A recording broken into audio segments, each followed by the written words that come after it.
তরুণ প্রজন্মকে মাইনাস করে পরবর্তী বাংলাদেশ নির্মাণের চিন্তা ভুল। বৈষম্য বিরোধী ছাত্র আন্দোলনের সমন্বয়ক হাসনাত আব্দুল্লাহ বলেন, তরুণ প্রজন্মকে বাদ দিয়ে বাংলাদেশের রাষ্ট্রীয় ক্ষমতা দখল করার পরিকল্পনা কেউ যদি করে থাকে তাহলে সেটি ভুল সিদ্ধান্ত হবে। বুধবার তিনি ঢাকা কলেজ অডিটোরিয়ামে জুলাই গণ অভ্যুত্থান, ঢাকা কলেজের অবদান শীর্ষক আলোচনা সভায় এসব কথা বলেন। হাসনাত আব্দুল্লাহ বলেন, যে কেউ যদি মনে করে তারা তরুণ প্রজন্মকে মাইনাস করে পরবর্তী বাংলাদেশ নির্মাণ করবে তাহলে তারা ভুল করছে।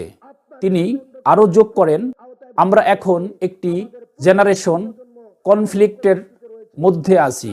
যুবকদের প্রশ্নগুলো তাদের ভয় দেয়, এ কারণেই আমাদের ঐক্যবদ্ধ থাকতে হবে। তিনি বলেন, তরুণ প্রজন্মের ক্রোধ সেই সব আমলা, ব্যবসায়ী এবং পুলিশের দিকে যাদের ভূমিকা ফ্যাসিবাদীকে টিকিয়ে রাখার জন্য সহায়তা করেছিল।